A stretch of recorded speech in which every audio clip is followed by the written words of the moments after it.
On the same day that Trump decided to wage war against Harvard's international students, effectively telling them that there's no place in the United States for you, this is the announcement that came out of Europe. Science is an investment, and we need to offer the right incentives. This is why I can announce that we will put forward a new €500 million package for 2025 to 2027 to make Europe a magnet for researchers. This will help support the best and the brightest researchers and scientists from Europe and around the world. We aim to create a new 7-year super grant under the European Research Council, ERC, to help offer a longer-term perspective to the very best. Through the ERC, we are already supporting researchers who relocate to Europe with a top-up beyond their grant. We are now doubling the amount they can receive this year, and I want to extend this support for 2026 and 2027. That's the European Union announcing a massive €500 million investment to attract the world's best researchers and scientists. Meanwhile, at the exact same time, Trump's Department of Homeland Security was revoking Harvard's ability to enroll international students, forcing over 7,000 current foreign students to either transfer schools or lose their visa status entirely. This contrast is absolutely staggering. Granted, a judge imposed an immediate TRO, a temporary restraining order, on Trump's decision, which prevents the order from taking hold, but that stopgap solution notwithstanding, the message that Trump is sending is clear. International students are not welcome in the United States. Think about what's happening here. Europe is saying, we want the world's best minds to come work with us, and we're putting our money where our mouth is. They are creating 7-year super grants, doubling support packages, and actively courting international talent because they understand that scientific innovation requires the best minds from around the globe working together. Trump, on the other hand, is literally throwing away America's competitive advantage by banning some of the most talented students and researchers in the world. Harvard alone has international students from more than 140 countries. That's 140 countries worth of brilliant minds that Trump is telling to go somewhere else. And let's be clear about what Trump is actually doing here. This isn't about campus safety or anti-Semitism. That's just the pretext. This is about control and intimidation. The Department of Homeland Security is demanding that Harvard turn over any and all footage of international students engaged in protest activity over the past 5 years.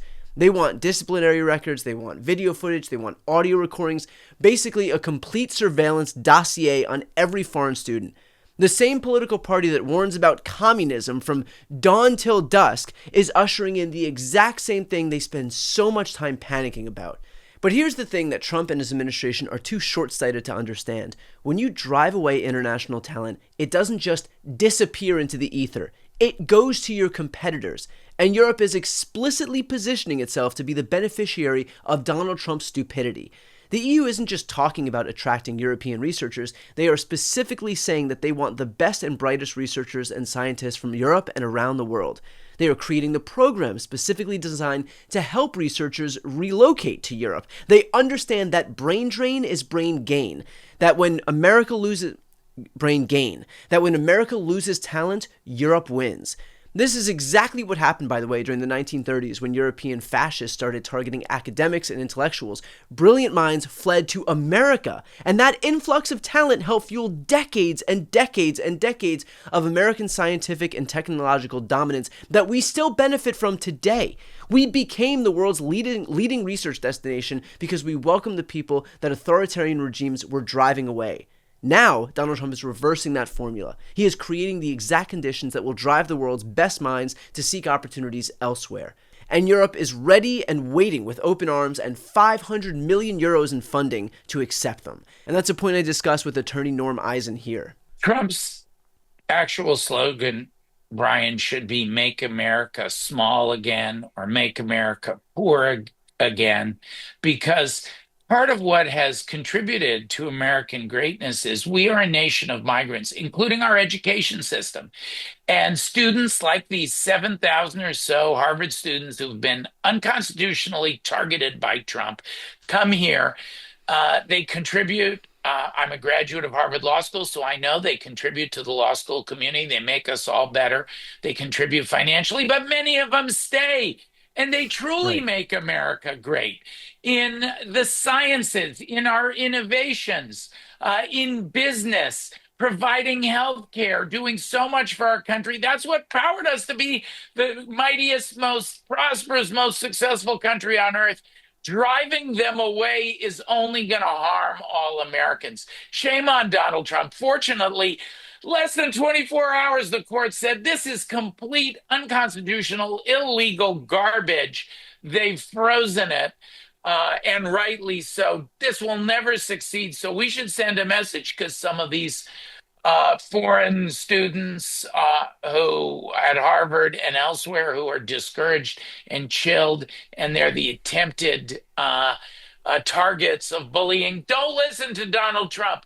The Constitution and the courts will protect you. You are welcome in the United States. As a Harvard alum, you're welcome at Harvard. Come on in. We got your back. Brian, I'm also working with some Harvard students to make sure they're well protected.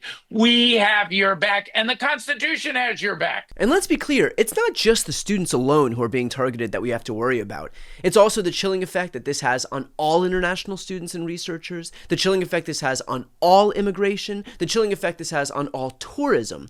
Even those who aren't banned are now terrified about coming to the United States of America because they've seen what this administration is capable of. If you're a brilliant researcher in India or China or Brazil, are you really going to want to come to a country where the government might suddenly decide that you're a security threat and deport you to some foreign detention facility without due process? Or are you going to choose Europe, where they are actively courting your talent and offering long-term financial support? And oh yeah, there's no chance that you'll get rounded up by goons looking to ship you off to a gulag in South America. Take all the time you need with that one. But let's say that you're not moved by the humanitarian argument, or the innovation argument, or the geopolitical argument. Even the economic implications of this are massive. International students contribute over $40 billion annually to the US economy. They start companies, they create jobs, they drive innovation across every single sector. Silicon Valley was literally built by immigrants and international students who came here for education and stayed here to build the world's most valuable companies. Trump is throwing all of that away based on some paranoid fantasy about foreign students being security threats. Meanwhile, Europe is positioning itself to become the new global destination for talent and innovation.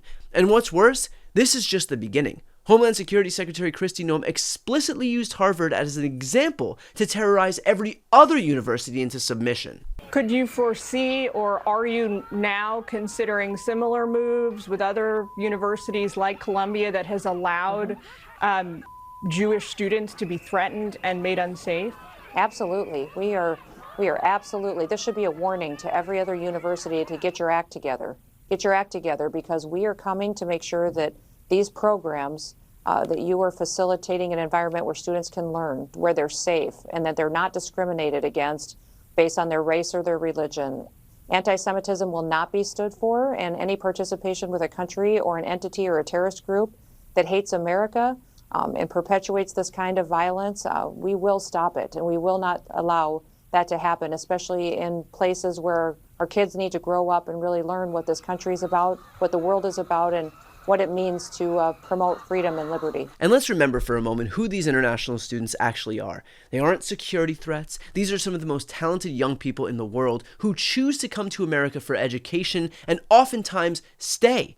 They plan to stay after graduation to start companies, to create jobs, to contribute to American innovation, which benefits all of us. Now they're being told that their presence is unwelcome, that they are potential terrorists, and that they need to be surveilled and controlled. Is that really the message we want to send to the world's brightest minds? This is exactly the kind of authoritarian playbook that we've seen in other countries. Attack the universities, drive away international talent, create a climate of fear and isolation. It's happening in Hungary, it's happening in Russia, and now, thanks to Donald Trump, it's happening right here in the United States. But the difference is that other countries, like the members of the European Union, are ready to welcome the talent that Trump is driving away. They understand that scientific progress is a collaborative enterprise that requires diverse cooperation among everyone. The EU's announcement today specifically mentions creating a new 7-year super grant under the European Research Council and extending support for researchers who relocate to Europe. That's not just talking about short-term programs, they are making long-term commitments to build a sustainable ecosystem for international research collaboration. Their long-term gain is our loss in the US. All the while, Trump can't even guarantee that international students who are legally enrolled today will be allowed to finish their degrees. That's not how you build confidence in your higher education system. That is how you destroy it. Nothing has been more America last than Trump's America first agenda.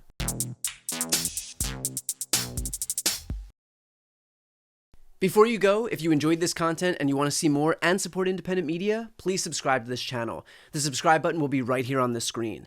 But second, the reality is that we are now in a political environment where this administration can lean on any of the social media platforms to suppress certain voices if they don't like critical coverage. That means my longevity here is in the hands of a few tech billionaires who are already making it clear that they are willing to cater to this administration.